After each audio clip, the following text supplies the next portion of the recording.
მოგესალმებით. მიხარია, რომ აქ ხართ. წარმოგიდგენთ ჩვენ უნივერსიტეტის სტუმარს, მიჩიგანის უნივერსიტეტის პროფესორს Gary Hemmeris. So, Professor Hemmeris, thank you very much for your visit. Welcome to our university. We are all looking for the amazing lecture. Thank you. Well, thanks so much for the introduction. I'm honored to be here and delighted to talk a bit. In terms of the video, I may be walking around a bit, just so you know. I have a hard time standing still during a talk. And you can hear me okay in the back? What about if I talk without the mic? No. You need the mic for that's no problem. So I was told that we have about 60 minutes or so to talk a little bit about my thoughts and share some thoughts on leadership in medicine and science. And I've given a talk like this to national, international communities at various meetings where I have in the past been asked to talk about what seemed to me, and forgive me for having to speak English, but I don't speak Georgian very well. And I was asked to give a talk on how did I get to my position today. And that seemed to me a very pretentious talk to give. So instead of that, what I chose to do was to share my various failures throughout my career, and inflection points in the career, and then end with some reflections on what I think is important in leadership as we evolve and grow as scientists and doctors. And I hope that the stories I share put some humanity into medicine and science and give all of us and remind us to be courageous in terms of our desire to make the world a better place, whether it's through science, through medicine, or other endeavors you're involved in. So let's do that. So I'm going to do that. So you're going to hear a bit about personal tales of my life, my career, always with an eye on trying to share lessons learned, okay? And particularly for the trainees, many of whom are here, this is about the challenges there are in medicine and science and the importance to be self-reflective. So let's hence my title. Hence the title, Leadership as Presence and Vulnerability in Science and Medicine, or my own personal tales of failure across the biomedical spectrum. So you'll see, my introduction to who I am I go through my career here, so we'll do that. But my name is Gary Hemmeris. Okay, so this is the number one lesson. This is a book by John F. Kennedy, President of the United States back in the 1960s, who before he was assassinated wrote a book about leadership, where he defines leadership as an active process. It's a verb, it's not a title, right? Anyone can be a leader. So, and I love this book, Being Courageous. Lesson one, we know this as doctors because we see people die every day. Life's not fair. And science and medicine is hard. It's hard. We're oftentimes challenged and we find ourselves either in the fight or flight response as physicians and scientists, and I've chosen to live my life there. Now, it's a bit metaphorical, but I study the adrenal gland, and see patients with adrenal diseases, and of course the adrenal is bread and butter, as we say in the English language. It's ground central for the fight or flight response because of the hormones the adrenal makes. So my family ends up being rather addicted to the adrenal gland for personal reasons. And I told you this is going to be some personal tales. So my family are a bunch of rock climbers, where the fight or flight response kind of revs you up. There's plenty of cortisol engaged in this sport, as in other sports, and your adrenaline gets revved up. That's when I used to have a short hair. My family. That is my son climbing above the water in Mallorca, Spain, there in the middle of the picture. And that is you see the kids in the middle. Those are my younger kids in the middle of the arch on the rock there. And then that's my youngest son over there when he was like 8. And that's me in the middle there climbing the arch there. And that's my youngest son jumping from about 50 or 60 feet after climbing up the rock. So the adrenals involved there. So what about the adrenal in history? Now, there's a lesson here to be learned. This is a fun story. By the way, this lecture is supposed to be enjoyable and fun. Well, I hope it's, well, my job is to make it enjoyable and more of a conversation. So this is a fun story about the adrenals in history. Now, most of us, now if you read Walt Miller and Perry White's recent review of adrenal history in Endocrine Reviews, you'll know this story that I shared with Walt Miller, the author. But I'm going to tell you the story. So most of us think of the first textbook of human anatomy being 1543 by Andreas Vesalius. Okay? And in his book, what you'll notice in this dissection is that he chose the patient with congenital adrenal hypoplasia. There's no adrenal in that picture. But of course, if this patient had congenital adrenal hypoplasia in the 1500s, they'd be dead before they were an adult. So most likely, he had no idea what that little piece of flesh was above the kidney and left it out. So it wasn't until 1564 when Bartholomew Eustachius, yes, the same guy who discovered the eustachian tube, put the adrenal in its rightful place above the kidney as a crown over the kidney. Now notice Eustachius got an organ named after him called the Eustachius tube. Well, I was in Edinburgh about 10 years ago, and I was visiting their modern art museum there with the great Steve Morley, another adrenal scientist. And we were well aware that Da Vinci had done pencil sketches back in the early 1500s, and he was such a great anatomist. We wanted to see if Da Vinci possibly had sketched a little nub of tissue over that kidney back in the early 1500s, predating Vesalius and predating Eustachius. So we weren't supposed to take any pictures in the museum, and this will be a common theme with me, so we did. And we saw this. Can we turn the lights down, maybe? So this was the first picture we saw, and when we looked at this, we were convinced that there was an adrenal gland, particularly over the left kidney. Can you squint your eyes a little bit, and you'll see the lateral, I think, the lateral and the medial limb of the adrenal. That's perfect.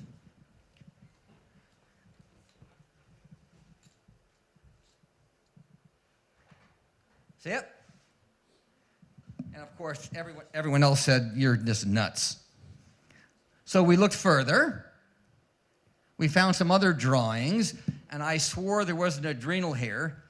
And my son, who like many of you is a medical student, he said, you're full of garbage. He said, that's a pencil drawing. He just erased his pencil. He just made, I said, no, that's the adrenal on both sides. I convinced that Da Vinci knew there was an adrenal there. Look carefully. Okay. Well, of course, it wasn't until the 1800s when Thomas Addison described the constitutional local effects of diseases of the suprarenal gland. Now, suprarenal because adrenal means, suprarenal means above the kidney, above the renal gland, and that's what it's called. So it's really one of the only glands, of course, except the parathyroid gland, that doesn't have its own name, the supraadrenal gland. That's bothered me for years. So, and Thomas Addison has a disease named after him. And so does my colleague, Jerome Kahn from Michigan, who discovered Kahn syndrome. But the adrenal has no name, and it makes me kind of sad. Yeah, 1954. So, when I saw this drawing, I was convinced. So there you go. This is what's in the Endocrine Review article. Right there is an adrenal tumor, I'm convinced, that Da Vinci drew in this picture. And I'm convinced that if Da Vinci, and by the way, he never published his work. The lesson here for everyone here is, when you discover something, publish it so people know about it. If Da Vinci had published this work, I'm convinced we'd call this the Da Vinci gland. So that's lesson number one. Publish your work when you're a clinical scientist. 1508, okay? So I now call it the Da Vinci gland, okay.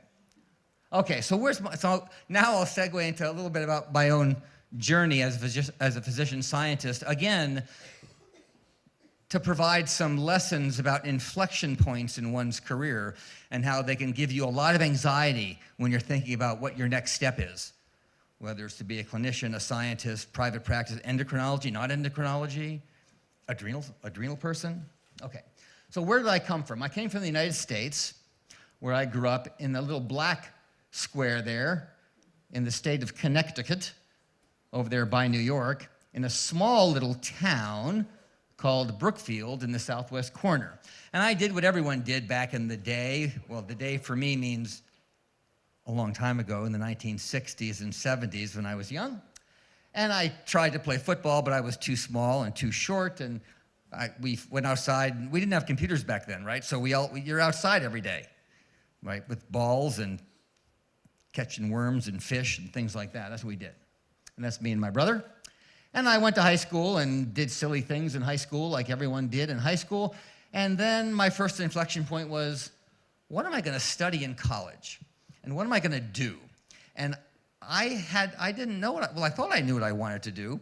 And you might be surprised that it wasn't medicine and it wasn't science. I had done well in school, like all of you trainees, but I found engagement with people the most exciting thing for me. Being present with people and sharing experience. So I went to college in a small state. The black one here is Vermont. Now you're going to argue, why do you go to Vermont to do this? But I went to Vermont in a small town in a small state called Burlington, Vermont, at the University of Vermont. And I went there because I was a gymnast when I was younger and I wanted to do gymnastics. I wasn't thinking academically, and I wanted to be an actor.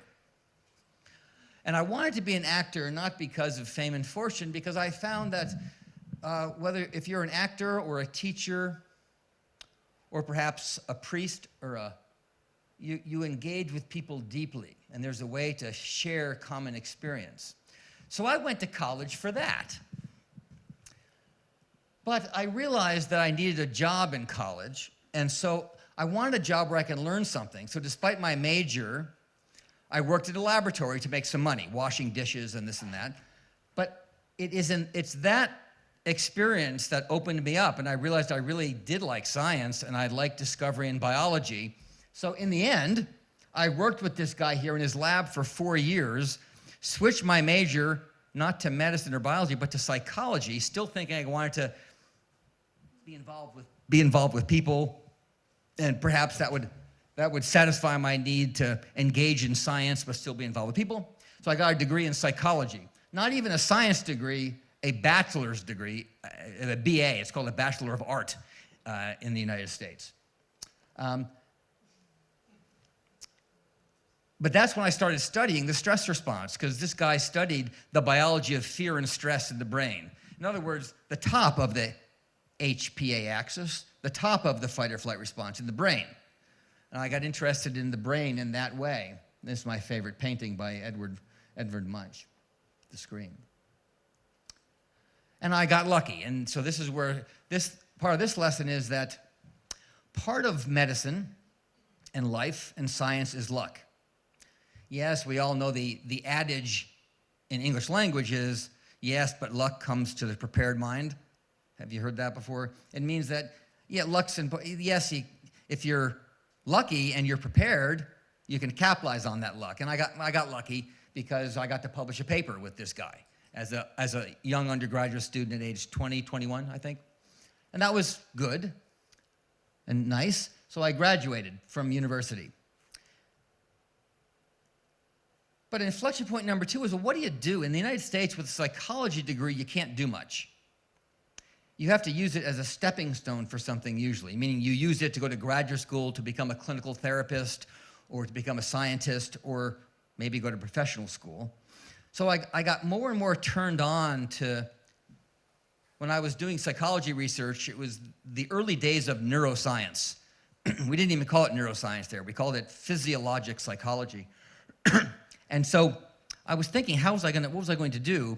And this is a true story. On a whim, which means I wasn't thinking too deeply about it, but I started thinking about medical school, and maybe there was a way to combine all my interests.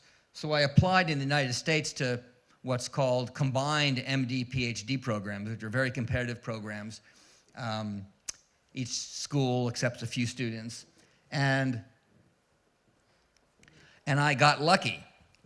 Luck. Why luck? Because all of these programs in the United States, most of them are funded by the government, but this university had just lost all of their funding.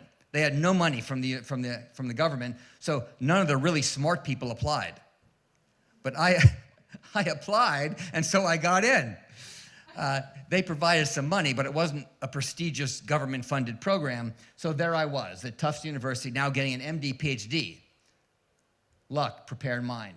So this time I was in a big city, in a big state of Massachusetts, in Boston. And it's in Boston where I found this guy, Malcolm Lowe, who was a very young faculty who had just got his endocrinology degree and was studying the next part of the fight-or-flight response. He was studying the pituitary. He was studying ACTH and its regulation. So I ended up joining his lab and taking a risk. He was new and had a wonderful time in his lab studying the pituitary, which I won't go into in detail because most people in the audience are medically inclined. So there I was at the pituitary and made some of the first transgenic mice out there in the world, in the endocrine system, where we made pituitary cells glow yellow. Okay. And that's where I met my wife. So Lisa was in school at Massachusetts Institute of Technology. She was a gymnast, and she wanted to go to med school and become a pediatrician, and so she did. And when we were done with our training in Boston, we decided to take a risk and do something totally different. And we needed to try the United States. People move around a lot in medicine in the United States during their training. So we wanted something different. So we went to the West Coast and got lucky again, where I was a resident now, because I was in the United States, you do medical school, then a residency. So I was a resident, but she was going to medical school. So we got lucky, and she got into prestigious medical school there, where I was able to do my residency at UCS, University of California, San Francisco, in San Francisco. So now a big university in a big city, and now we're kind of over our head at like one of the best places in the country, and it was a real ride. We were there during the AIDS epidemic, when AIDS was just being discovered and all of our patients were dying of AIDS. It was quite a time to be a trainee. I learned there, I don't have slides for this, but I learned there that many times in medicine, you have no idea what the hell you're doing. And back then, we had no idea what AIDS was. We were getting stuck with needles.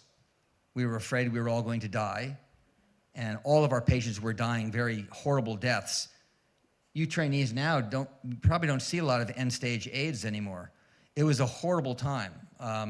COVID is the closest thing I can think about, but in relation in terms of an epidemic, but these patients were dying absolutely horrible deaths, bleeding out, liver failure, and we learned how to take care of sick patients then, and learned that even our senior attendings didn't know what they were doing. They were learning as we went. They were learning how to take care of AIDS, and those doctors now, well, Julie Gerberdink, my attending, is now the head of the CDC.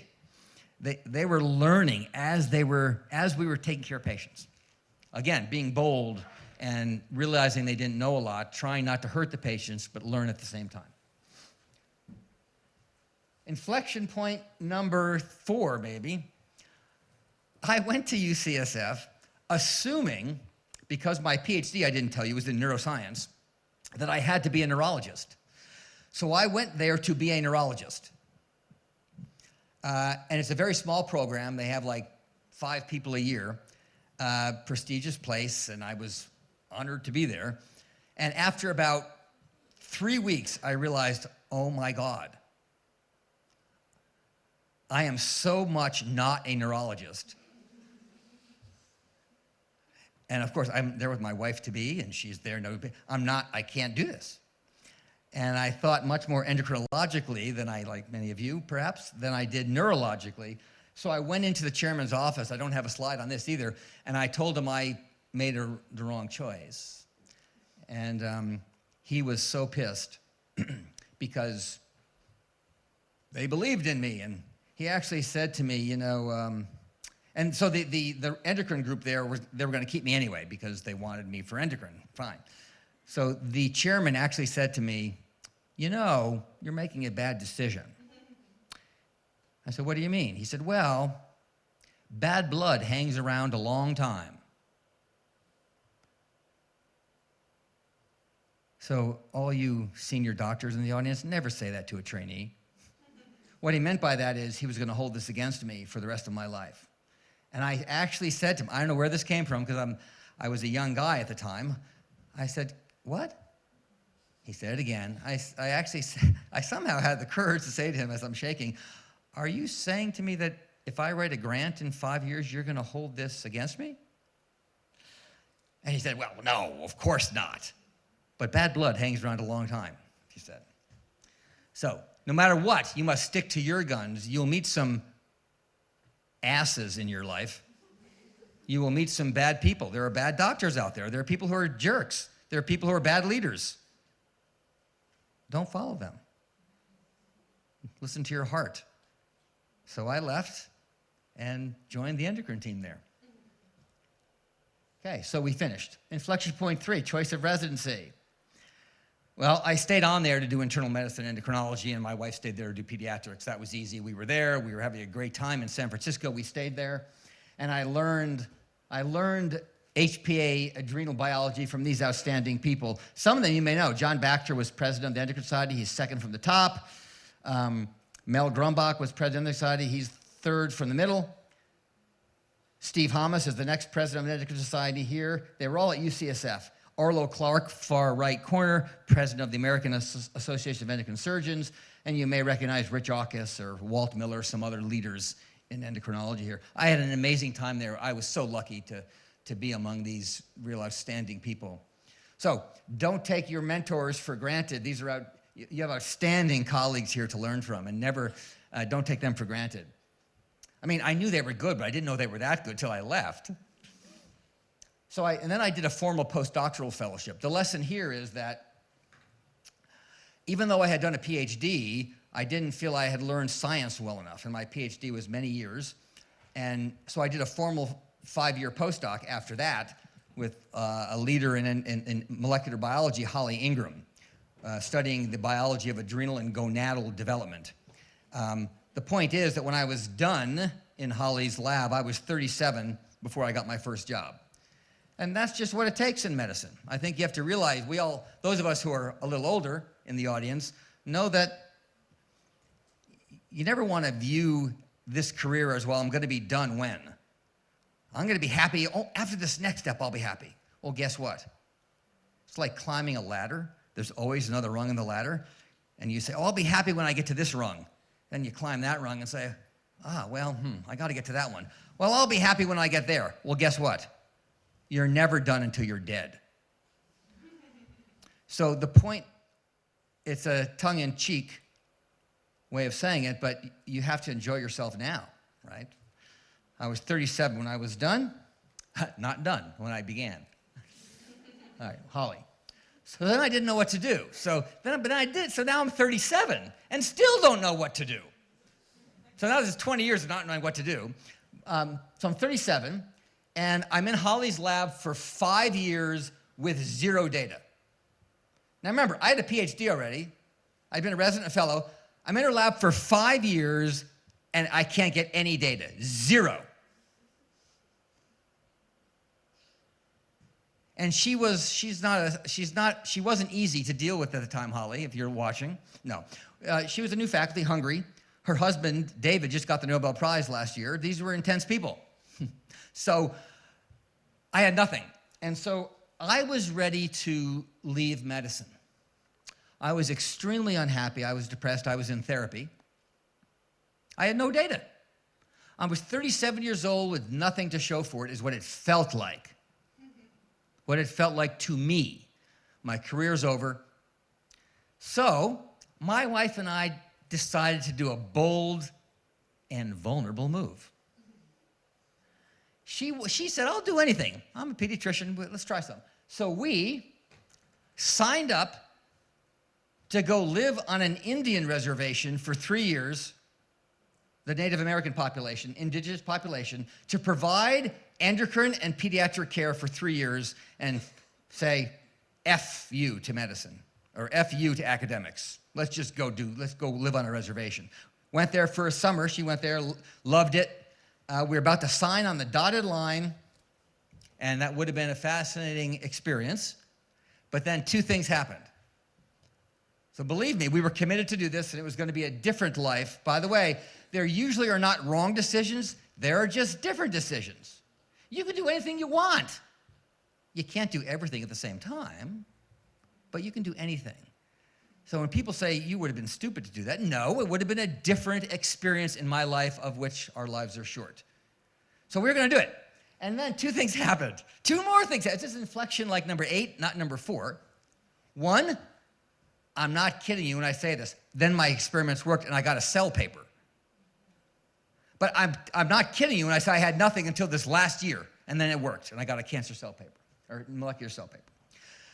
So that worked, and more importantly than the paper, well, Lisa got pregnant. Now, we were married.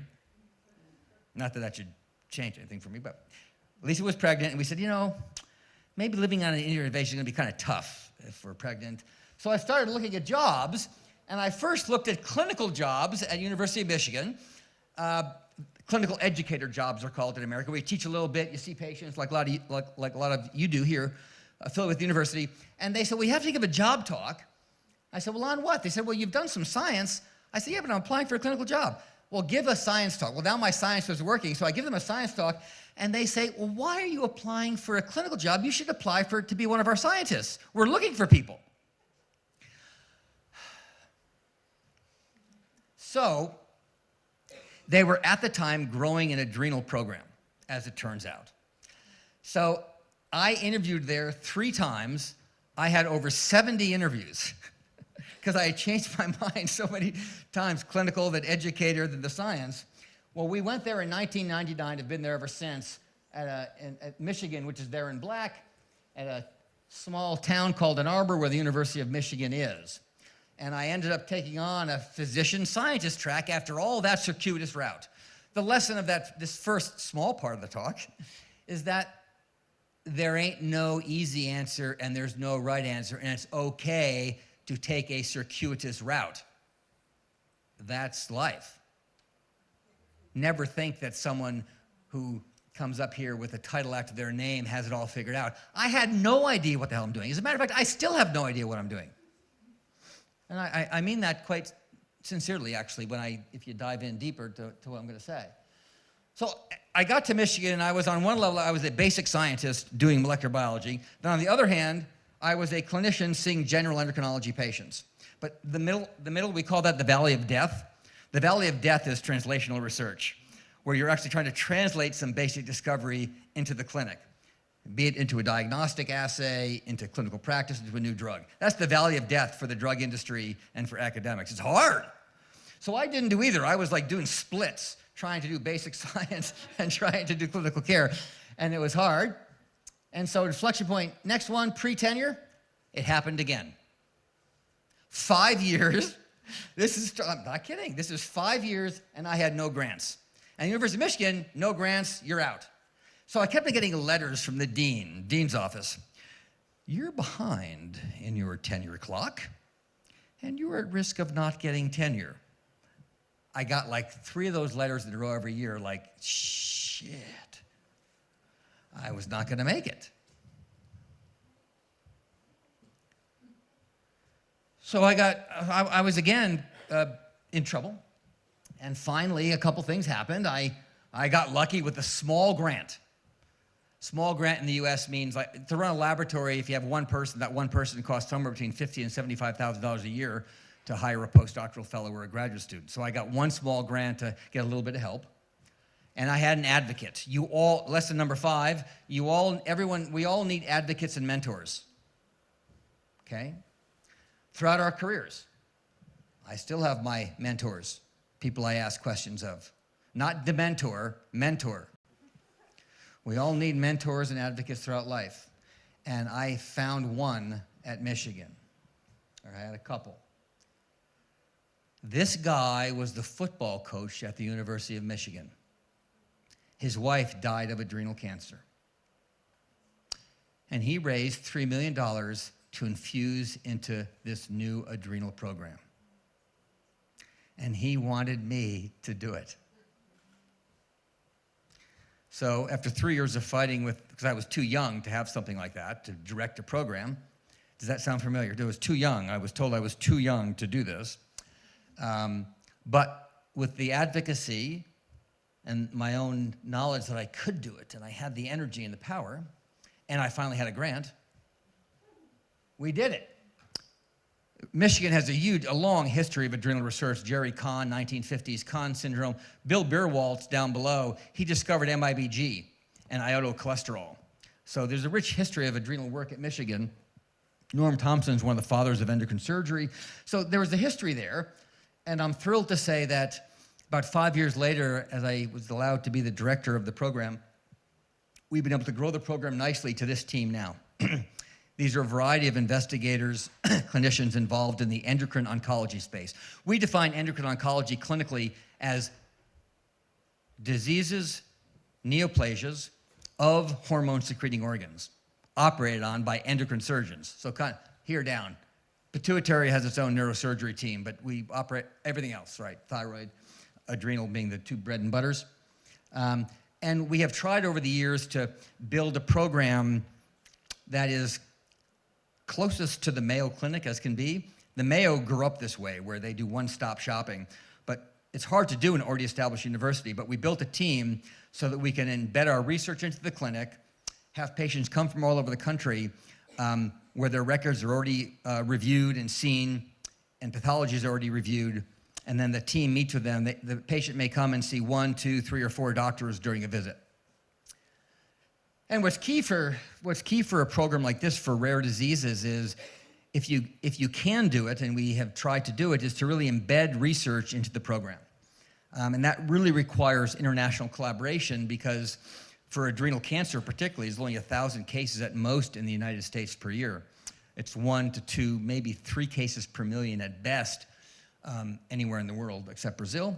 So international collaboration is key. This is our adrenal team at Michigan.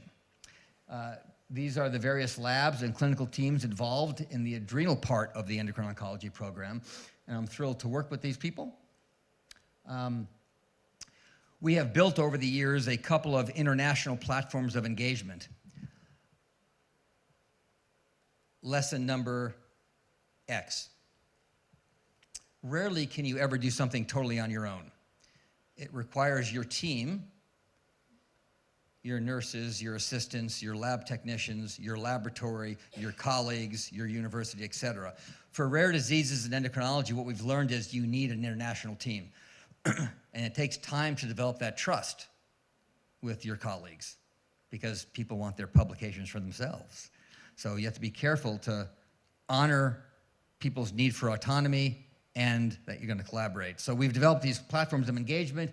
The most recent one is the American, Australian, Asian Adrenal Alliance, where we really are all about sharing data, sharing tissue samples, and engaging and leveraging ourselves to engage with big pharma and with governmental agencies for funding for large cooperative projects.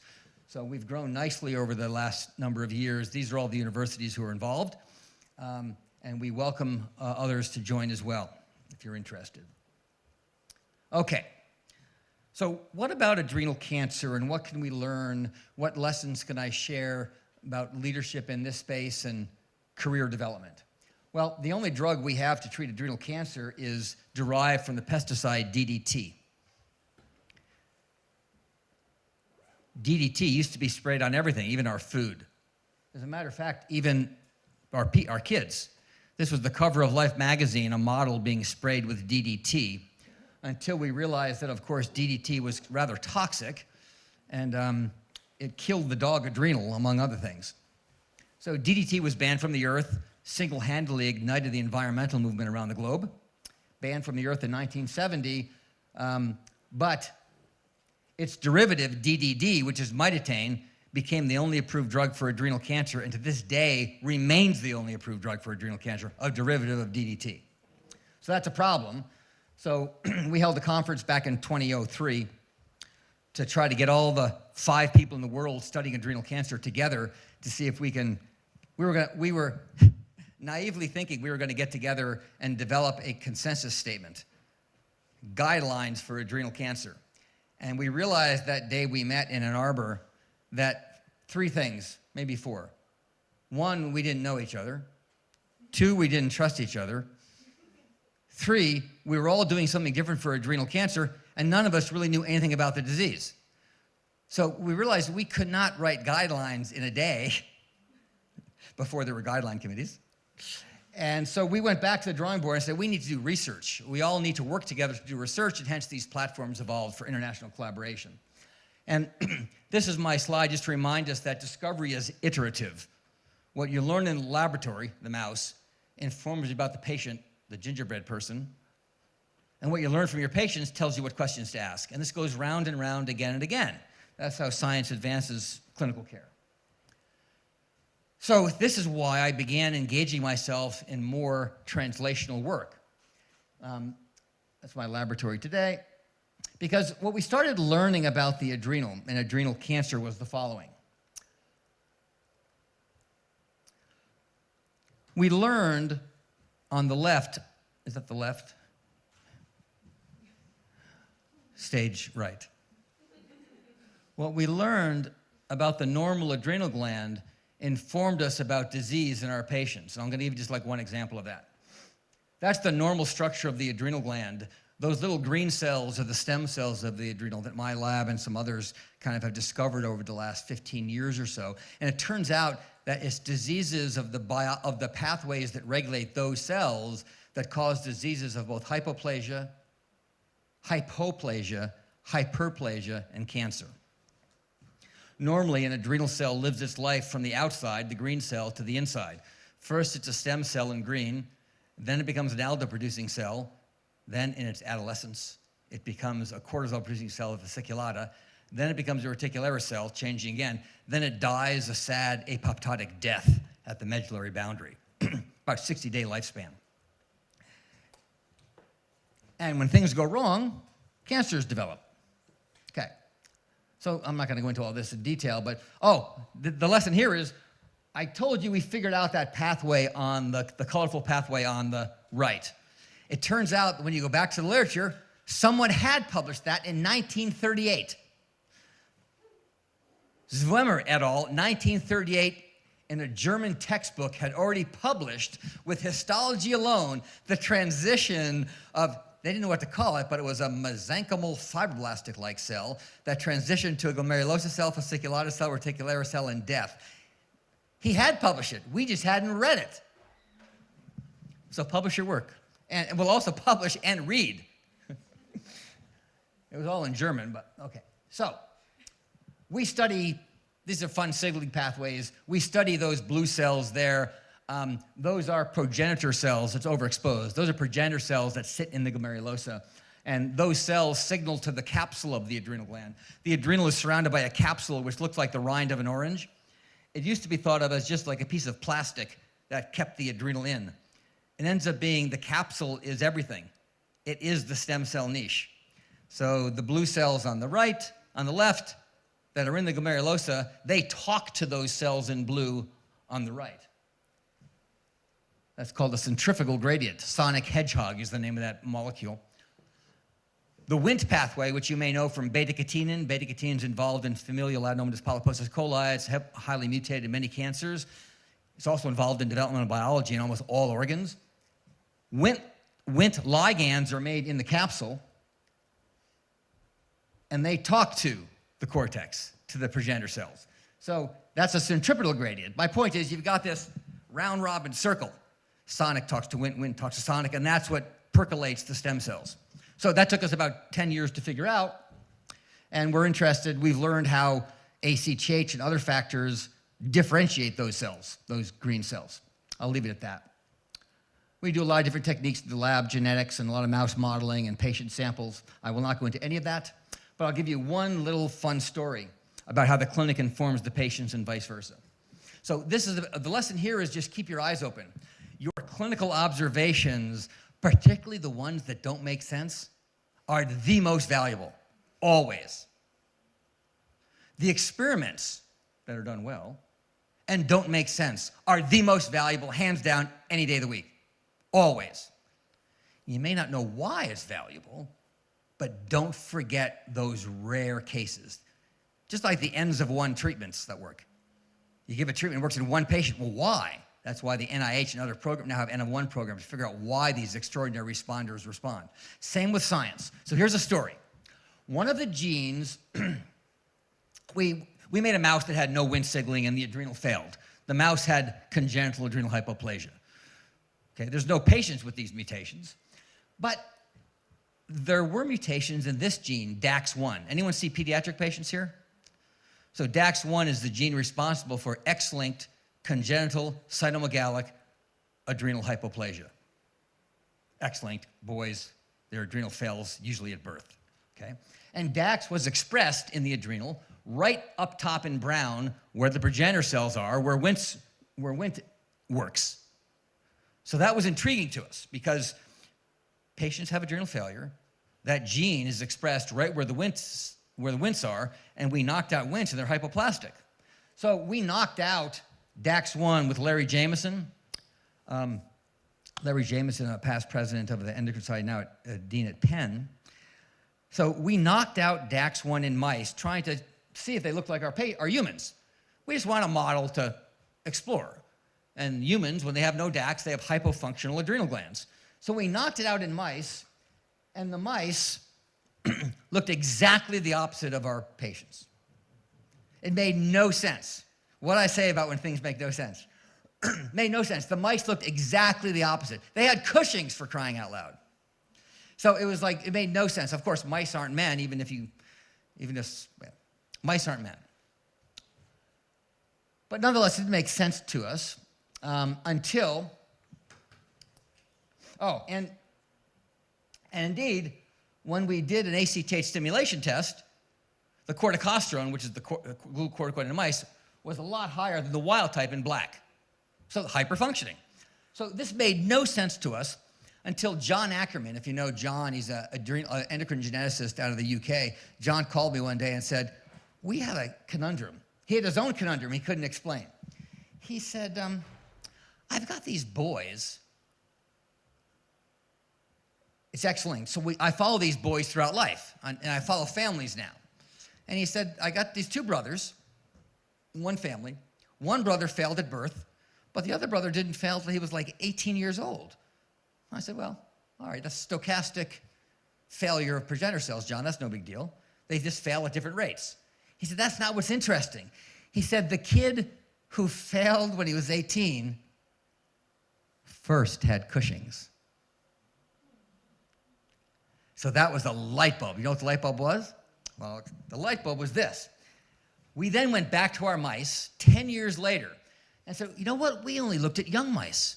We didn't look at old mice. So there's young mice, ACTH stim test. There's middle-aged mice. There's old mice. They fail. The adrenal fails. So it turns out that what's happening in this particular situation in the kids and the mice is the stem cells. Remember, stem cells, this is where science and the clinic beautifully merge. Stem cells are endowed with two properties, right? They can self-renew. They have to be able to give rise to exact copies of themselves, and they have to be able to differentiate into the lineage. In DAX1 patients and mice, what happens is, and that has to be balanced. You have to balance self-renewal with differentiation. What's happening in these kids, in the mice, is the stem cells are differentiating too rapidly at the expense of their own failure. So first, you have rapid differentiation, excessive cortisol, but ultimately, you run out of stem cells and they fail. So that's a great story of why observation is absolutely critical, and never lose that inquisitiveness, despite the fact that medicine is getting more and more difficult to not be an algorithmic doctor that just follows protocols. All right, anyway. Okay, so adrenals and health and disease. All right, so how did I get involved in disease-oriented research then? Well, this is all about looking for the Looking for the rare example, the onion in the tomato. And this gets to ferrets. Okay. What's unique about ferrets, domesticated ferrets? What's unique about domesticated ferrets is all of them in the world are neutered. And when you neuter a ferret, 100% of the time, they get adrenal cancer. And it's always estrogen-secreting adrenal cancer. So we got interested in that because we had a mouse that when we, it was a mouse with a single mutation. When we neutered the mouse, 100% of the time, the mouse developed an adrenal tumor, ultimately metastatic cancer. And it was always sex steroid producing. So Brendan in my lab studied this and found out that what the defect really was, which I can't go into detail, it's just a story about observation again. Brendan mutated one gene and then was able to define the biology by which, when he mutated one gene, it's not that the adrenal became an immediate cancer. What he watched happen, and we saw it happen in the mouse, was that the adrenal stem cells started differentiating into an ovary, and we watched ovaries form in the adrenal. Only after he took out the gonads. The adrenal was completely normal until he took out the ovaries or testes, and then we watched the adrenal develop follicles, granulosa cells, theca cells without an egg. So, the disease most similar to that in patients is adrenal theca metaplasia. Postmenopausal women who have very high LH levels, untreated for 30 years, start developing theca tissue in their adrenal. Why? Because the adrenal and gonad come from the same lineage embryologically, and it's just how they're tickled. The gonad is told to listen to LH and FSH, the adrenal to ACTH, but under the right conditions, the adrenal will respond to LH and the gonad will respond to ACTH. Think about adrenal rests in congenital adrenal hyperplasia. Same thing in the reverse. Okay. Story one, the onion in the lemon. This is a patient of mine. She died of adrenal cancer. She was in the biomedical field for years working on rare diseases, and her husband was a faculty. She got adrenal cancer and was totally frustrated at the therapies we had for adrenal cancer, and she asked me if she could work in my laboratory as a patient. A tad atypical, but I said, okay. She started working in my laboratory, reviewing the literature, and she found an old drug, an ACAT inhibitor. ACAT's the drug ACAT is the enzyme that puts a fatty acid on cholesterol. That's your cholesterol ester that the adrenal uses to make steroids. And the adrenal stores more cholesterol ester than any cell in the body other than the liver and an atherosclerotic plaque, because it uses it to make steroids. So Riley found an old drug that blocked that enzyme from the 1980s that Pfizer was developing. It got beat by Lipitor. The statins took over that quest for a drug for cholesterol. But the toxicity of this drug was that it killed the adrenal of multiple species. Sounds like mitotane, right? But less toxicity. So she resurrected that drug single-handedly as a patient dying of adrenal cancer, raised $15 million to start a company with the drug she discovered, ATR 101, and we patented it, started a company. Melendo stands for Millie Schembechler. Millie's the wife of the football coach who died, endocrinology. We asked, well, I had no hair. And we did a phase 1 trial in adrenal cancer and a phase 2 trial in CAH to block steroid production. I will not go into detail, but the company did a great job. The dosage was too high for adrenal cancer. We couldn't use it for adrenal cancer. The dose never got high enough, and the company closed shop in 2022 after a 10-year journey. The lesson here is, I have never started a company before. I didn't know what to do. But with Riley, partly for her, I took a risk to do that, And in the process, I learned a ton. But don't think when you hear someone like me talk about starting a company and raising $15 million that I knew what I was doing. I had no idea what I was doing. But it was the only way to get a drug in there for these rare endocrine patients. We have to do it ourselves. And we have to be bold. We have to be bold in our field of endocrinology to make a difference sometimes. So that company came and went. It was a 10-year journey. But number two, the egg and the watermelon, goes back to what we learned about adrenal cancer. We knew that the IGF pathway was involved in almost every patient with adrenal cancer. And we had done the biology, so I was doing all the biology in adrenal cancer and adrenal stem cells here, and I was seeing patients. But with IGF, we knew that the genetics told us that it was important. Kids with Beckwith-Wiedemann syndrome, who have an imprinting defect in IGF-2, it's a hemihypertrophy syndrome, they get adrenal cancer. We knew that IGF-2 was the most upregulated gene in any study ever of adrenal cancer, and we knew that when we took cells and inhibited the IGF pathway, we can kill cells in mice with adrenal cancer. So we were pretty sure it was important. So I decided that, this is before Riley, that I would give it a go, and I started calling drug companies, would you give me a little bit of drug?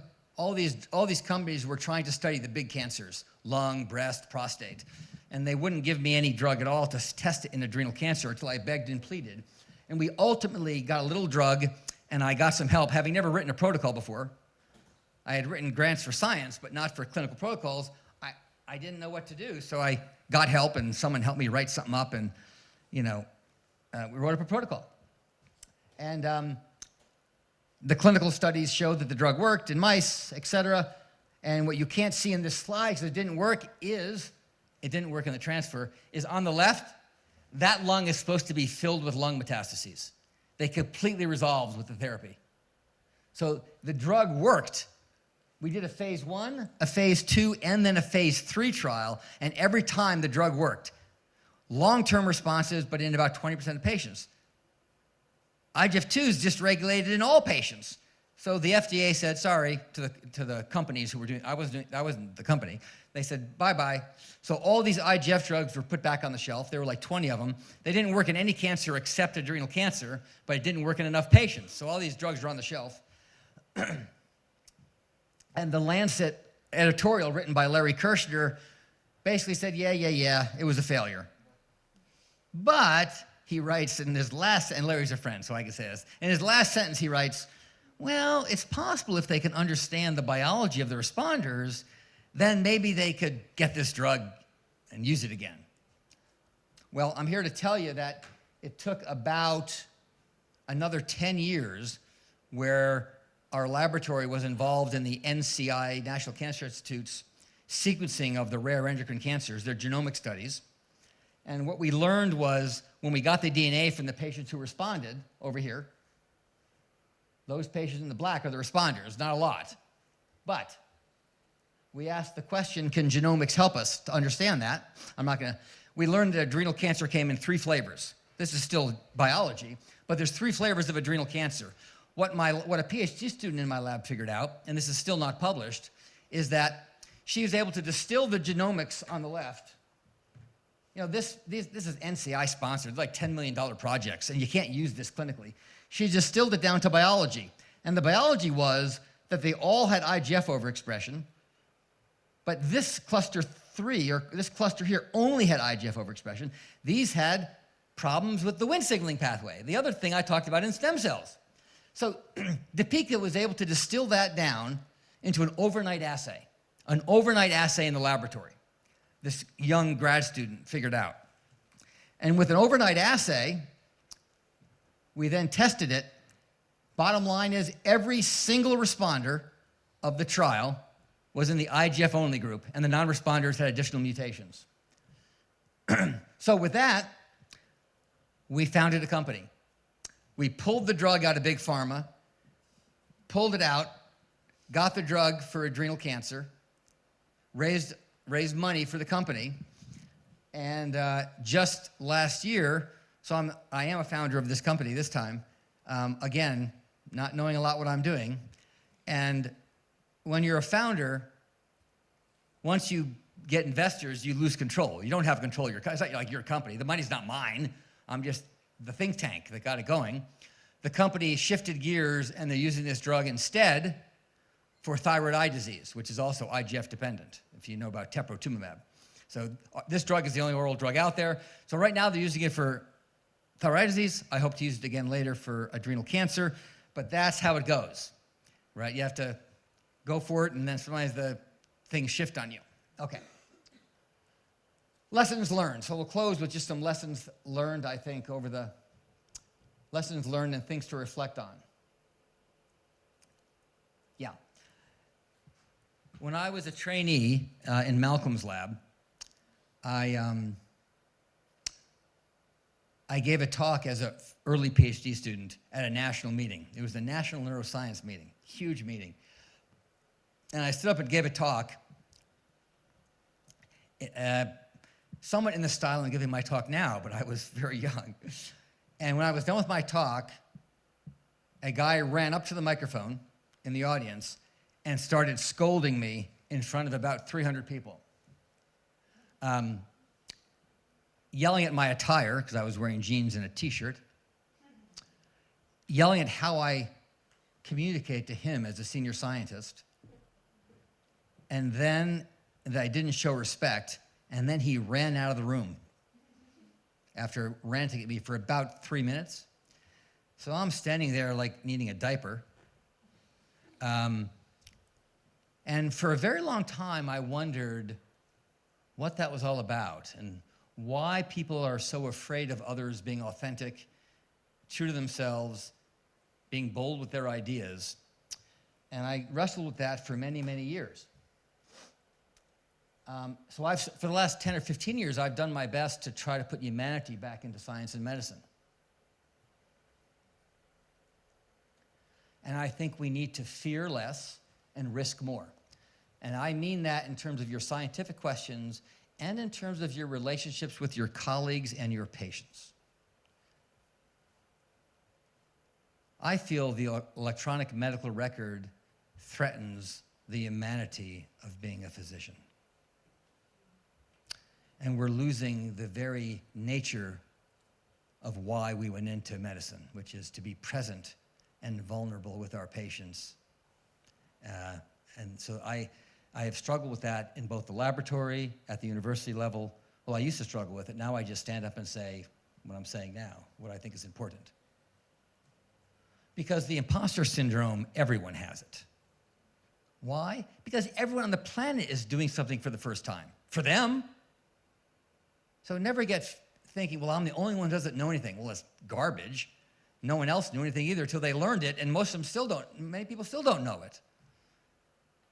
So own what you don't know and don't be worried about that. We're all imposters. I always feel like I'm an imposter because I'm learning something new, right? I was the chief medical officer for this company we just founded for a year, and I was so over my head, I didn't know what I was doing, and I needed help all the time. So I stepped down. I never imagined I'd be the president of the Endocrine Society. To me, it's still like the sky's the limit of what you can do.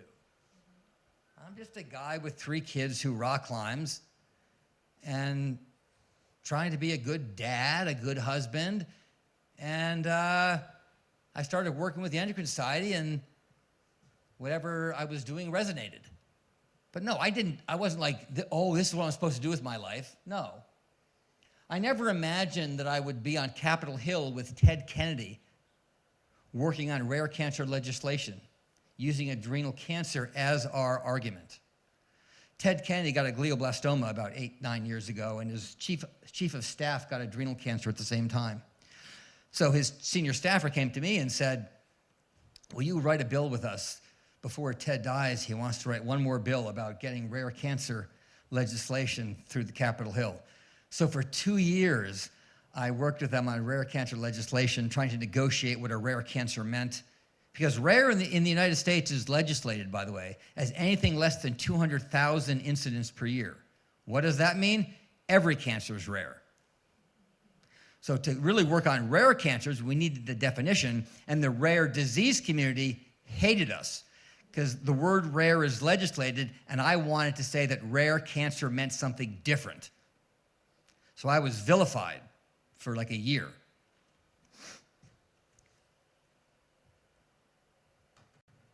One day, I'm in my office, and my patient calls me up. He says, hey, there's a radio show about to start with John Kerry, a famous senator in the United States, Jill Biden, and Obama's chief of staff. You should get on that phone call. I said, Rick, I can't get on the phone call. It's a press thing. He said, well, you have to. I have the phone number here to call in. I said, you have the number because you work for Ted Kennedy. I can't just call on the phone. He said, well, you have to, and we want you to do it. So I don't want to do it. And again, I'm over my head. I feel embarrassed. I don't even know what to say if I'm on a call with them. So I call University of Michigan's head of legal counsel and head of government relations, and what do you think they say? Dude, get on the call. That'd be great for the university. But I'm trying to write a grant here. So I dial the number, and thankfully I hear, do you know the phones that are like the movie phones? Welcome to movie phone. It was, welcome to movie phone. You're on listen-only mode. Welcome to the conference. But please punch in your name and your phone number so we have it. So I have to give my name and everything. So I listen to the talk. When the talk's over, they say, well, we have time for a couple of questions for Dr. Biden and Obama's chief. Just press 1. Don't ask me why. And I'm serious when I say I pressed 1. I know what it was. I thought I was still on listen-only mode, so I press. The next thing I hear on the radio is, our first question is from Dr. Gary Hemmeris from the University of Michigan. Well, now I'm on a phone. I'm on a call that's being publicized nationally, like on NPR or something. So I asked him a question about how will you advocate for rare cancers, and they answered the question. I was the first question. After my question, they said, well, we only have time for one more question, and the next question was from the head of the Associated Press. So I'm done. I'm like, that was weird. So I hang up. I get a call from Kennedy. He says, how did you do that? I said, how did I do it? You told me to do it. He said, well, now you have to call the Associated Press. I said, I am not calling the Associated Press. He said, you are, and here's the number. I'm like, this is ridiculous. Lightning doesn't strike twice. So like an idiot, I call the number, assuming I'm going to get a secretary, and I get, hello, this is John so-and-so, I'm the head of the Associated Press. It was the guy that was on the TV show, on the show with me, who answered the call. So now I'm flummoxed. I'm like, hi. Oh, hi, Dr. Hammer, what can I do for you? I was just on that call with you with the Associated, well, what can I do for you? I said, well, that was an interesting call, wasn't it? Yes. He's not giving me anything. I'm like, well, I was wondering if you wanted a backstory about rare cancers and my association. Well, he says, not really. It's really about just the policy. He says, but, Dr. Hammer, as he's typing, if you had to say something, what would you say? He's taking notes. So I give him my spiel about the importance of rare cancer work, and he says, thank you very much, and hangs up. Nothing ever came of that call. What's the lesson? If you do not step up to the plate, I don't want to see you ever complain. Ever. You have to step up to the plate and live your life fully, deeply, and take some risks, period. So, nothing happened there. But the bill was, there's our bill, it was announced in Congress. It was overwhelmed by healthcare reform. But, can I keep on talking for a few more minutes? Can I keep on talking? Is it okay?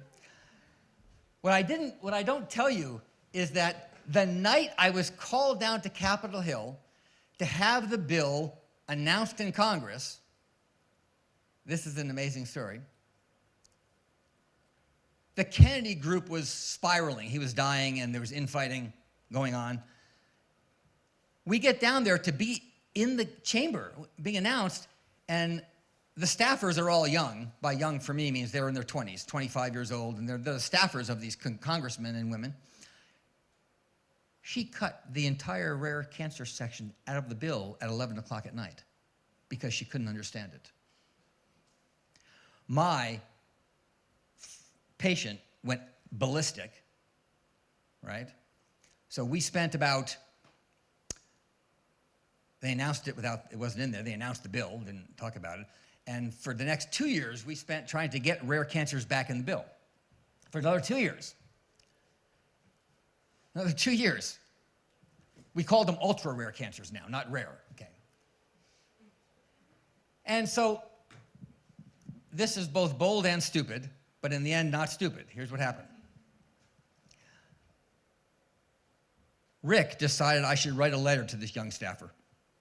Kennedy died. She was leaving to go work for a bigger job in the administration. So I wrote her a letter. And my letter was all about John F. Kennedy's book, Profiles in Courage and Leadership and being bold, and that she dropped the ball. And I think she really disappointed me. And she disappointed cancer patients. And that was really bad. And I gave it to Rick to read. I was going on sabbatical in Italy. Rick reads it, he changes one word in the letter, and I don't change it, and I send it in, and I CC the White House.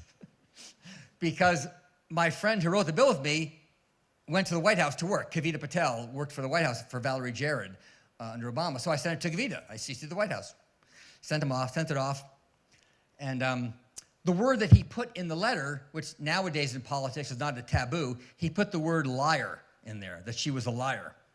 And she used some things that could qualify. I'm in sabbatical in Europe, in the Alps somewhere, and I get a phone call. Hammer, this is Rick Bossert, head legal counsel for the University of Michigan. What the F did you do? You're about to be sued for libel by Congress. So apparently somebody in the Kennedy Foundation was furious that I CC'd the White House, called her a liar, and they were going to sue me for libel. So, lesson? The lesson is not don't listen to someone else. The lesson is still be bold and vulnerable. You probably should be careful when other people edit your work, okay? But here's what happened. Kavita at the White House came to my aid. She called legal counsel and said, this is complete BS. It's just hot smoke. Not going to do anything. Nothing happened. Bold. Liar, liar, pants on fire. Lawsuit. No, didn't happen. I decided to keep advocating for adrenal cancer. And I decided, okay, I've learned my lesson about being bold. You have to be bold. So I did radio shows on rare cancers. I wrote articles on rare cancers. I did a PBS show on adrenal cancer. One of my patients ends up being a poet, and she got the Pulitzer Prize for her poetry book. What I didn't realize is her poetry book, called Versed, is about her struggle with adrenal cancer. So she was on the PBS show with me, and we tried to advocate. So advocate when you can. And then I was asked finally to go years later to the NIH, NCI, to talk about rare cancers, finally, years later. Academic group, but these are NIH meetings where they're going to tape everything like you guys are. They're going to tape it, and they're going to publish the actual transcript of the meeting. All the government officials are there. Here's what we hear.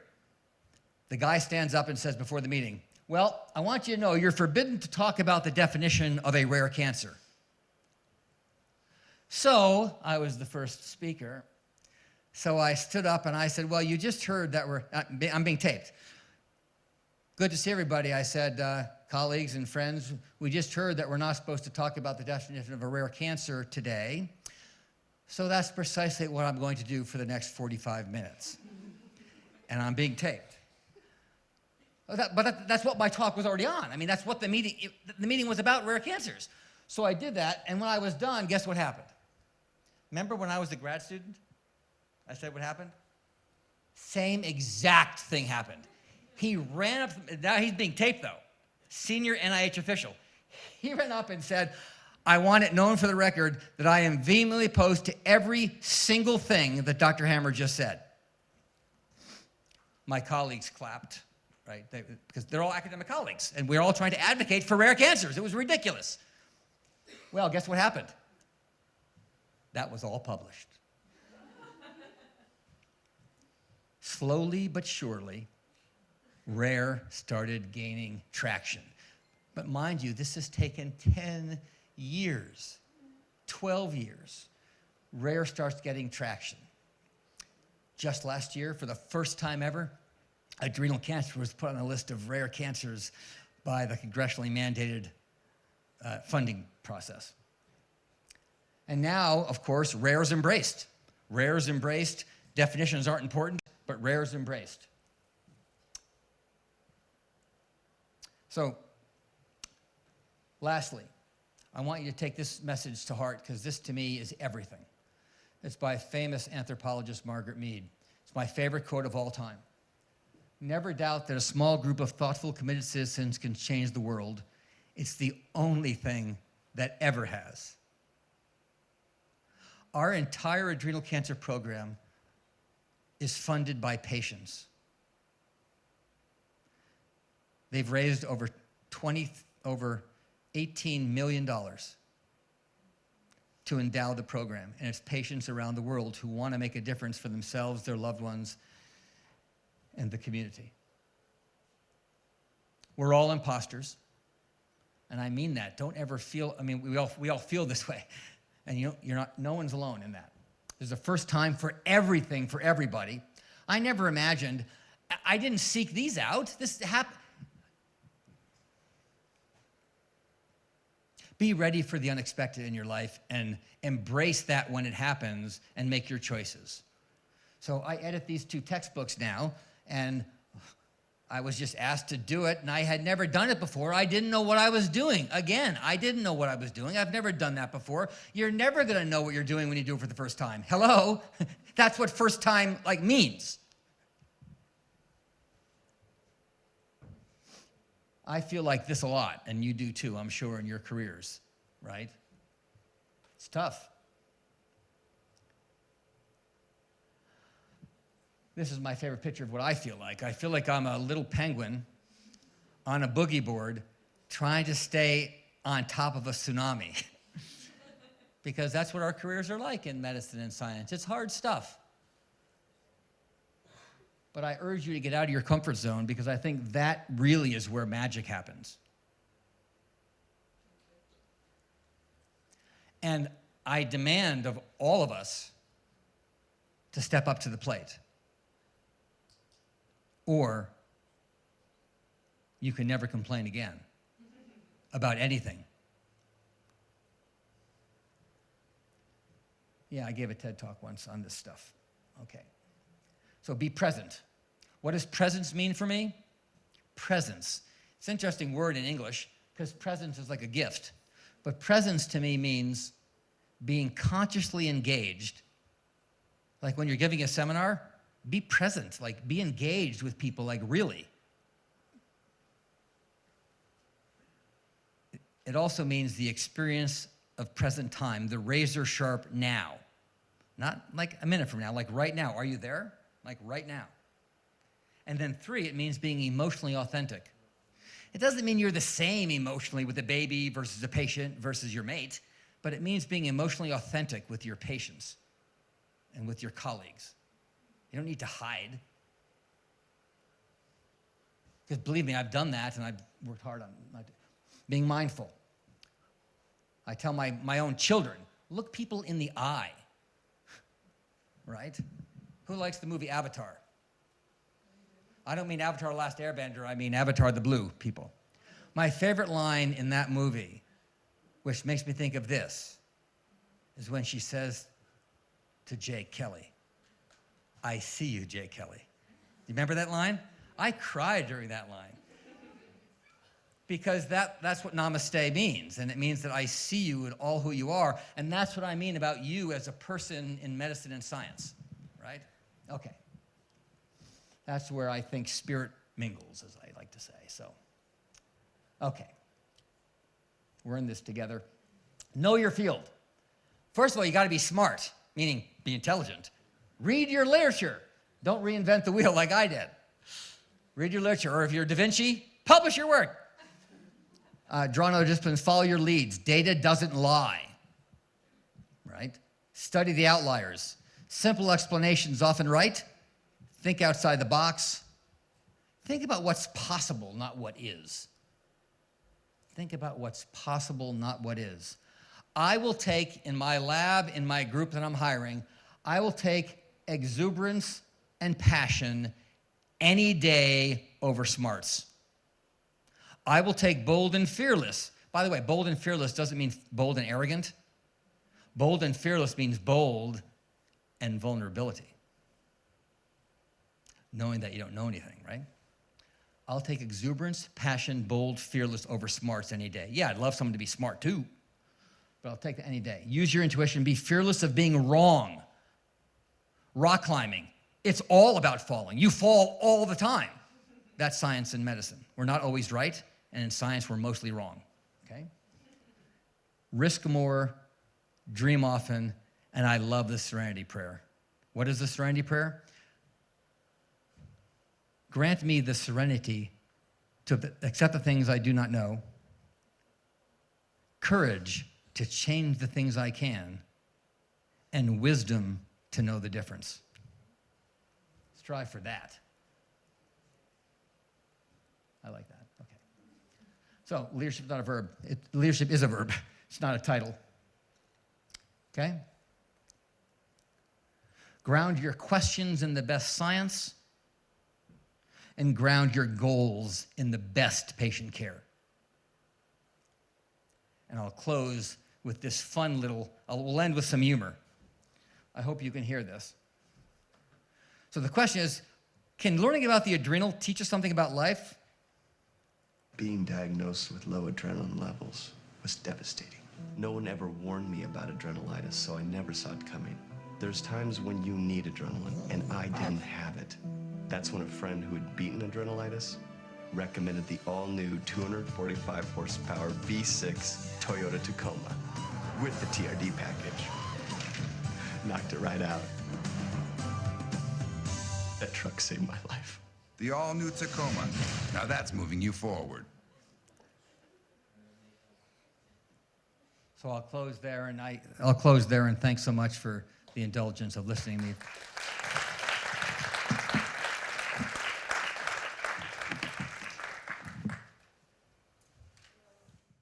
Professor Hammer, thank you very much for this amazing lecture. If you have questions, I can have one. How to be a good mentor? How to be a good mentor. I'm always looking to hire people smarter than me. I think that's really important, that as a mentor, my job is to help someone fill their toolbox with tools and to empower them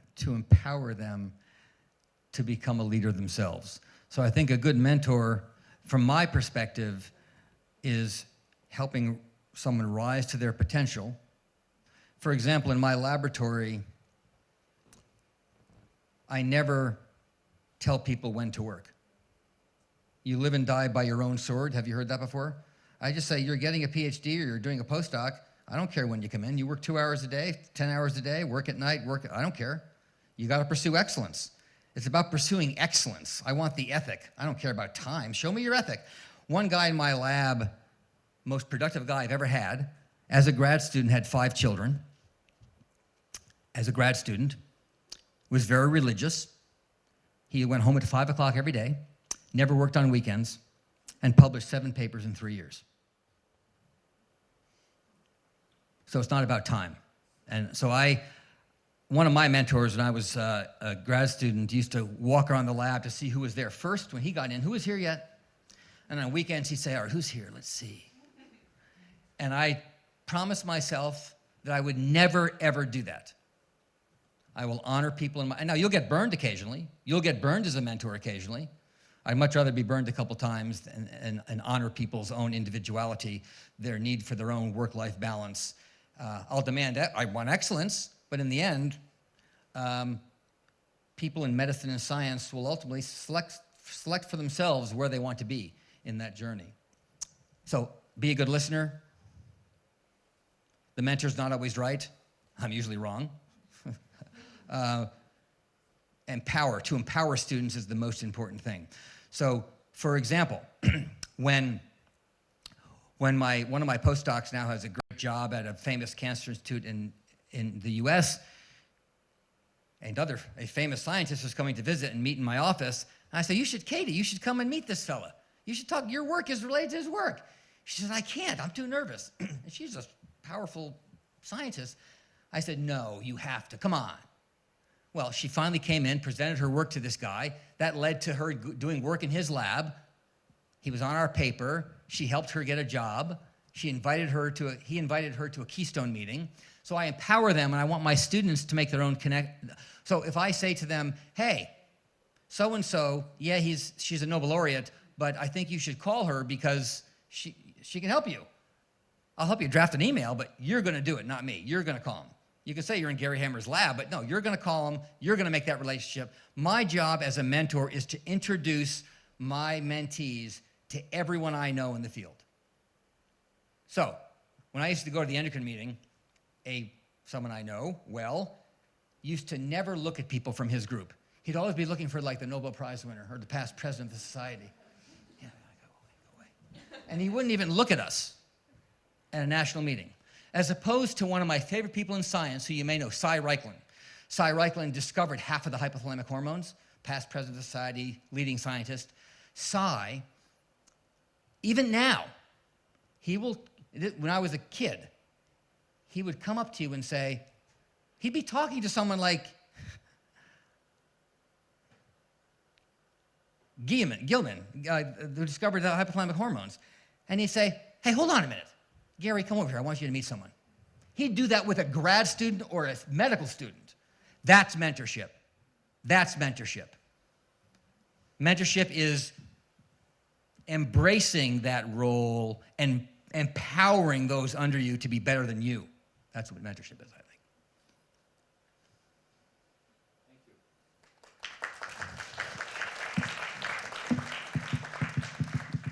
Is there an advice you can give for medical students in their when they're beginning their career? Do you have anything to give them as an advice? Because we're passionate for this, but we want to know other than taking risks and being passionate, is there something else you advise us to do? Going from the classroom to the clinic is not easy, and it's hard. So I can't take away the challenge of the challenge of the education. It's a very hard time. So the advice, I'll give you one more example. So the advice is to never denigrate yourself in front of an attending. What do I mean is, there's a role for hierarchy in the medical profession in terms of clinical care. There's no role for hierarchy in terms of human interaction.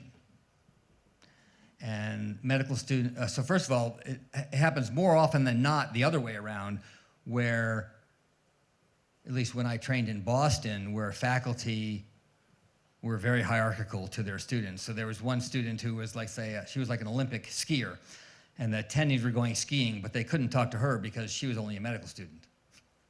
She's an Olympic skier. That's an example of that prejudice and the hierarchy bleeding out from the clinical decision-making into the human interaction. But I would also say, as a student, in terms of the human interaction piece, never say things like, well, I'm just a medical student. Mm-hmm. Well, we've all been just something, and we're all still just something. So I would be as grounded as you can. It's hard to do that when there's challenging personalities at play. So I'm talking more about the interaction. I mean, I can say, well, yeah, work hard. You're going to be there a lot. I mean, you're going to be, you're going to be there a lot, and yeah, you got to work your ass off. You're going to be studying really hard, and it's really, really hard. But aside from that, the advice is to own your experience, I think. Do you know what I mean? Yeah, makes sense. There was an article just written in Hospitalist by a colleague of mine about, and he's a famous hospitalist, Sanjay Saint, who started the hospitalist movement at UCSF when I was there, who wrote an article about spiritual moments in medicine, which is about these relationships with patients and, being present with your patients and with your team. So I'm getting off track. The advice I have is to work hard, be present, and don't sacrifice your soul for an experience. And I mean, there's time and place for things, and yes, we have to sacrifice certain things at certain times. When you're on clinic rotations 24 hours a day, you may not work out as much as you would before. Mm-hmm. So you can do everything in life, just not at the same time. That's different than sacrificing your soul. There are certain things you can't do when you're on call, maybe that's enough. Thank you so much. Thank you. So can I ask you about what is the most important part of patient-doctor interaction? What do you think? Thank you.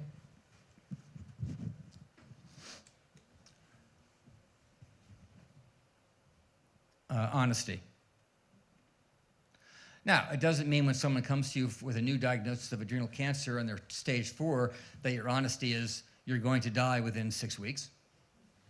That's maybe honest, but there's different ways to be honest. By being honest, I mean you can still be gentle and honest. But patients see that. Patients know when you're just, I can't stand this, which happens now in the US. We have electronic records, like computers in the room. So how you doing? How do you feel? Did you have stomach ache? What about your bowel movements? I can't stand that. When you're with the patient, be present. The most important thing is to listen to the patient and hear them. What's the challenge? Modern medicine doesn't allow for that. So we're at a crossroads in medicine where I'm very concerned that the way medicine is going in the United States, we're losing all that. That's what I was talking about earlier, one-on-one, that medicine is becoming only algorithmic. Well, a computer can follow an algorithm. That's not medicine.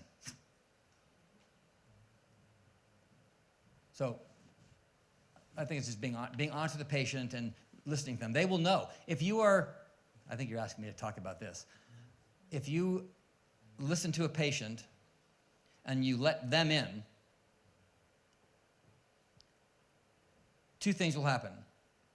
They will be vulnerable with you, and you will be present with their vulnerability as they're dying in their place of illness. And if you're really attuned, their vulnerability will allow you to be vulnerable and really commune with that patient in terms of your own mortality. And in that space is the human interaction, which I think is being lost in medicine. Two human beings connecting and one helping the other in terms of their experience because of your knowledge. But medicine is so much more than just the knowledge. That's the problem. So I think the answer is being present and honest will open up the patient and open up you as a human being. First of all, I want to say my thanks about the lecture. That was great. And also I have a question.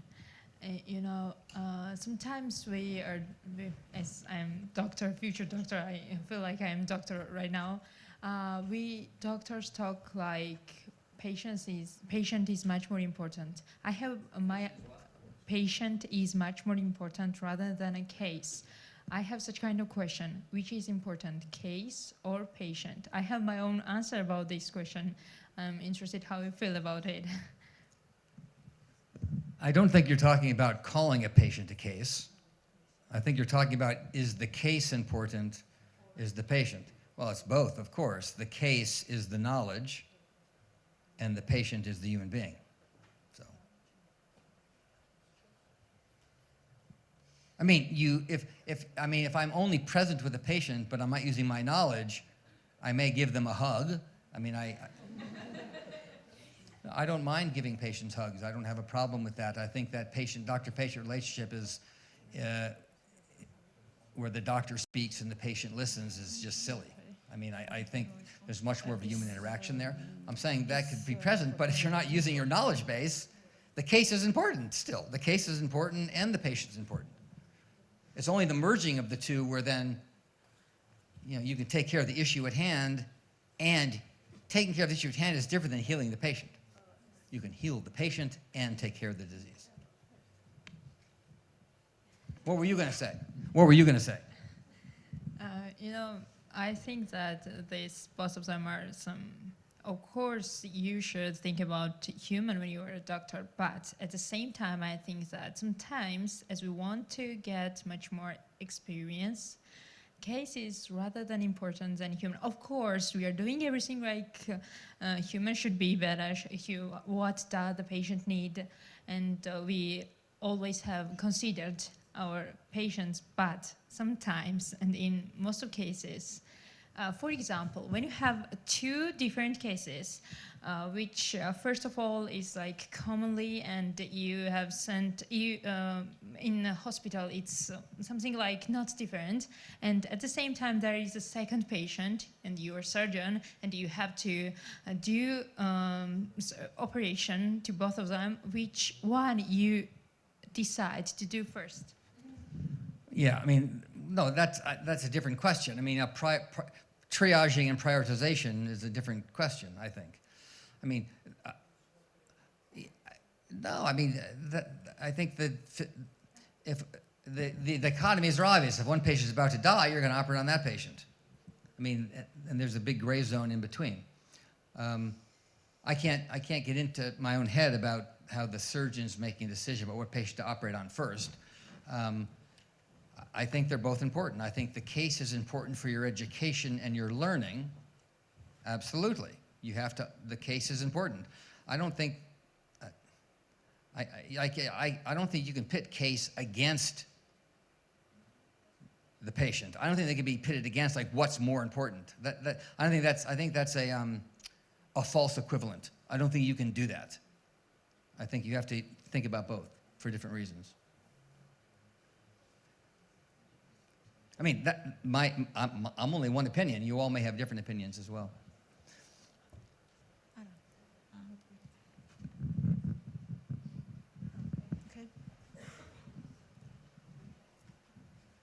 For your education, the case is important. First of all, thank you for your interesting presentation. And my question is about finding work-life balance, because becoming a doctor is a constant hustle. And as you have mentioned, like you're never really content and there is always so much more to do. So my question is about how do you find balance not to get burned out? Great. And maintaining. Thank you.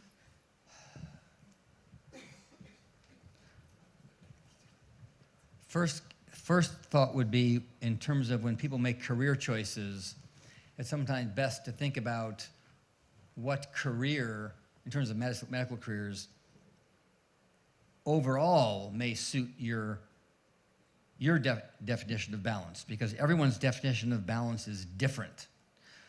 So there's always someone who's going to work harder than you on one given task. When I have PhD students or trainees reading a paper, I let them know that every sentence they read is someone else's PhD thesis. Every sentence. And someone knows that sentence better than you because their whole PhD was on it. So you're never going to know everything as much as you can.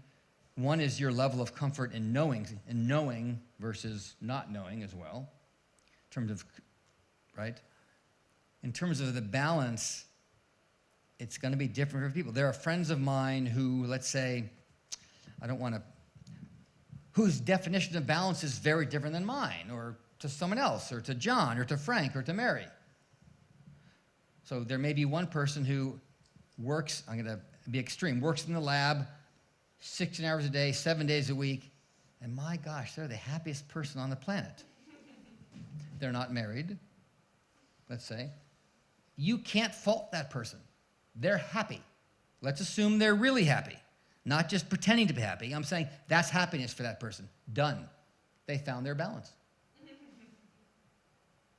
So your question is actually quite personal, and you need to dive deep into, one, what career works best, and in the career you choose, you can ask what's allowed. What's allowed, and are you going to be okay with someone working harder than you? Let's assume you can do the job. You have to decide. There's always someone working harder than you in everything you do in your life. I sound like Dr. Seuss, but no one's just you. Only you are you. But that's actually true, and you have to be comfortable knowing that your balance is yours only. That's what's hard. I don't know if I didn't really answer your question in terms of, because every career is different, every person's different, every university is different about what's allowed, what's preferred. But you have to somehow find your level of comfort and discomfort with yourself and what is expected of you. But societal mores are society's, not yours. And in medicine, that's true. I told you about the guy who used to go around, look, is Hammer in? Where is he? It's 7 a.m., he's not here yet. You know. I mean, so that wouldn't work for me long term. If I stayed in that forever, I'd be miserable and I'd have to leave because of the values I have. Work-life balance. I think it's really important. I think work-life balance is very important, but everyone's going to define it differently in terms of what that means for them, right?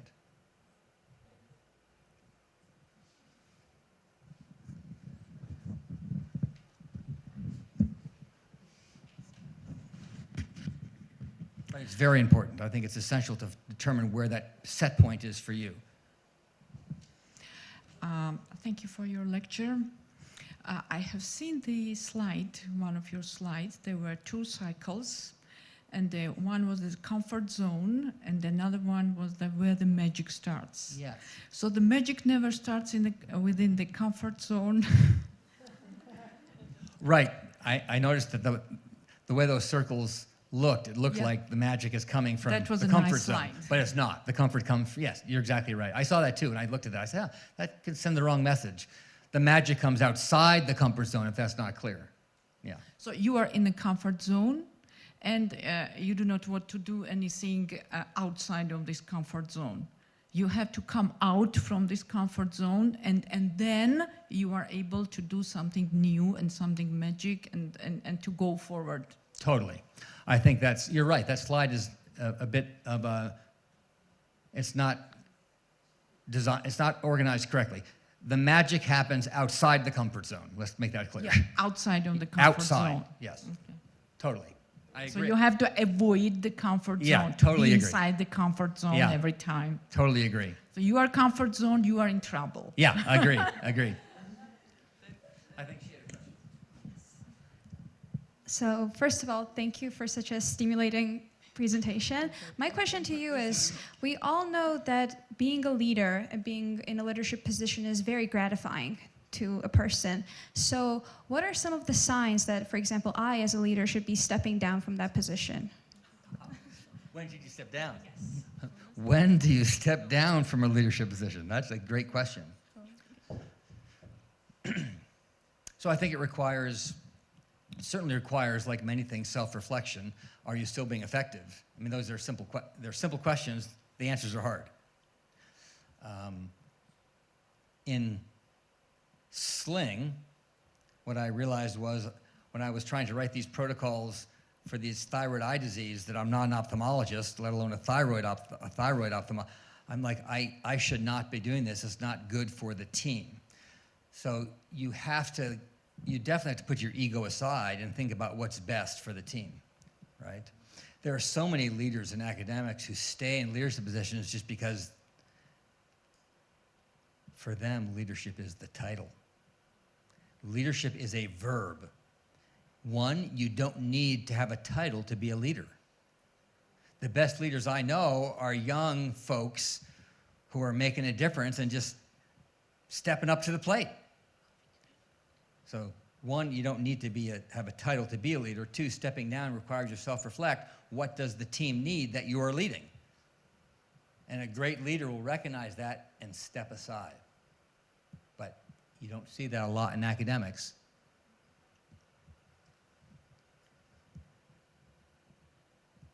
Oh, I had a question. How can we leave the comfort zone and how to overcome the challenges and fears to start something for the first time? From your own personal experience, how could you give us advice? Thank you. You have to just stand at the edge of the cliff and jump. It's not easy for everyone. So I think you have to think about the risks involved in the jump. So different risks have different levels of challenge to them, right? There are small risks and little risks, right? So the big risks oftentimes require more reflection and and asking what-if questions. I mean, your question is a hard one. I mean, every risk is different. Risk to go outside the comfort zone. You have to do a cost-benefit analysis in your own head, a cost-benefit analysis, right? It doesn't mean that when you're given opportunity, this doesn't mean that you always take opportunity. That's a totally different statement, and you weren't asking that. You may be, I have been offered, say, a position somewhere else, and it may come with more money or more prestige. What do you want? That's an opportunity, but that, to me, there was a risk to it, but it's an opportunity that you want. An opportunity is about whether you want it or not first. Coming outside your comfort zone is a different piece.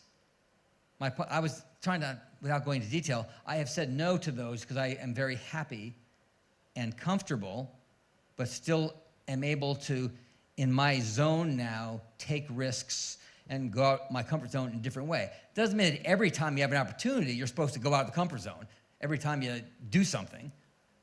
Opportunity is different than going outside the comfort zone when that arises. But in certain decisions that you make and certain opportunities, you will be outside your comfort zone. And you have to decide, is the opportunity and the risk worth it? If it is, you're kind of suggesting, well, if it is, how do I get the courage to jump? Jump. You have to do it and know that you have your parachute. And how to handle with the failures. Right. Well, we all fail a lot. None of you in this room have ever stopped a patient from ultimately dying. We haven't cured death. We're probably not gonna. So we fail all the time, and we don't always make even the right decisions sometimes.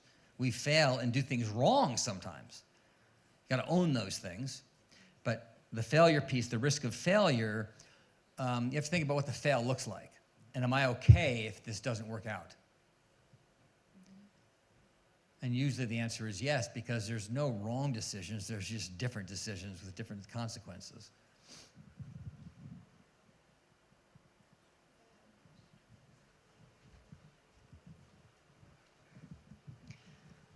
First of all, thank you for this amazing presentation. My question is, how did you handle competition in your field?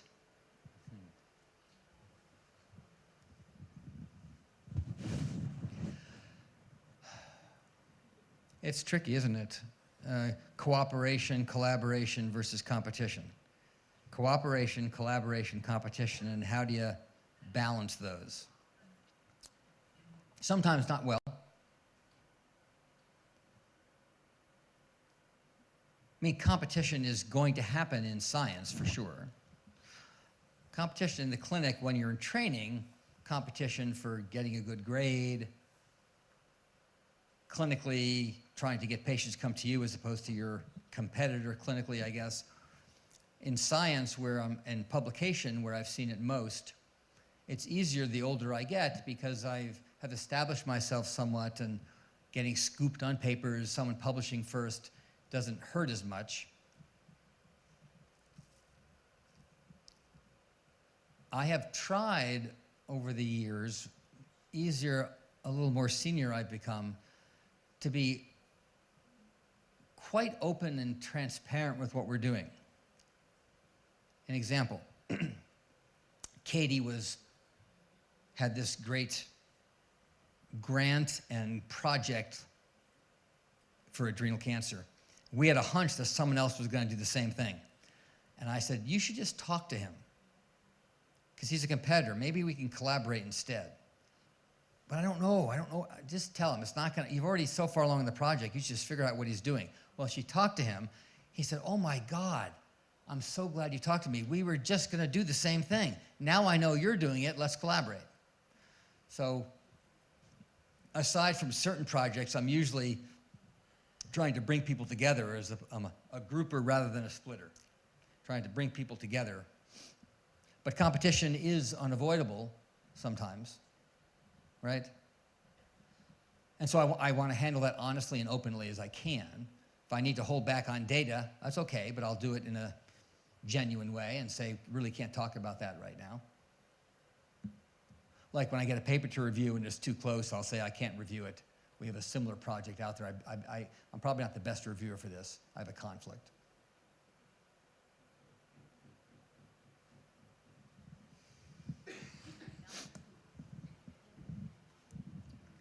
So I have looked at your biography, and I have seen that you had some research. You started your career in researching in neuromedicine. Yeah. What was the topic, or is it a secret? What's the topic? Because I'm very interested into doing some research, and I'm interested in Alzheimer's disease. Is it? What would you recommend? Well, you first asked, what did I start out doing? Mm-hmm. Well, it went back to college when I did neuroscience research in college. Mm-hmm. Then when I went to, after I did my MD, PhD on the pituitary, not really neuroscience, a little bit of neuroscience, and then I went into a neurology program. I was assuming I was supposed to be a neurologist. So that's where that was in my bio. Mm-hmm. But I switched from neurology to endocrinology pretty early on. My advice would be, if it's a new field for you, neuroscience and Alzheimer's, to find a good mentor.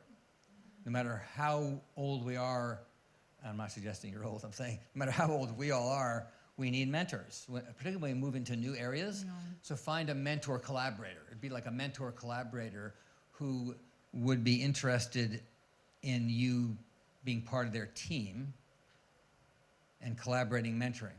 I think what we used to do in our universities, all universities in the US, you'd be a faculty getting a laboratory, if you're a laboratory scientist, and you get your 4 walls, bye-bye, good luck. Now we're realizing that everyone really, as we were talking, needs a team. And we really want to hire people into teams. Mm-hmm. Teams that are engaged in similar research, that you can cross-fertilize each other, collaborate, mentor each other, share resources even, and certainly share approaches to problems. Yeah. Thank you. So I think we should close up our discussion. Thank you very much. Come on up here. We'll talk up here. We can talk up here if people have any more questions. More questions?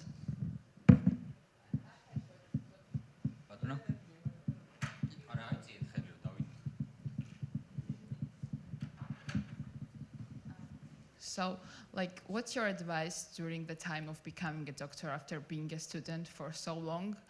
Like, university life is so different from clinical life, and how can we overcome the challenges that we have during the very first time of our clinical rotations? Mentorship and colleagues, yeah. Probably. Don't feel like it's the imposter syndrome again, that you're new and you're like, I'm the only one who doesn't know this stuff. No, everyone that you're working with was in your same exact shoes. Now, ideally, they recognize that as well, that they were in your shoes as well. So I would surround yourself with people who you're very comfortable asking questions to, questions about clinical cases and people, and your colleagues, or to share your experience with others. And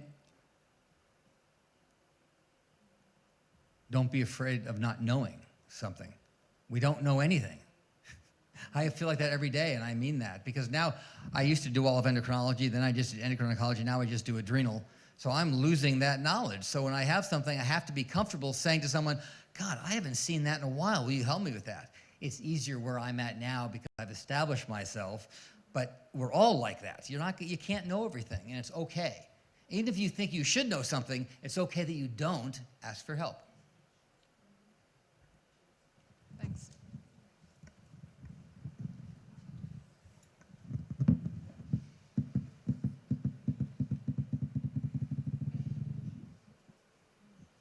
Okay, I think we are done. So on behalf of our School of Medicine, thank you very much once again. I wish you a pleasant stay in Georgia and hopefully see you once again. დიდი მადლობა.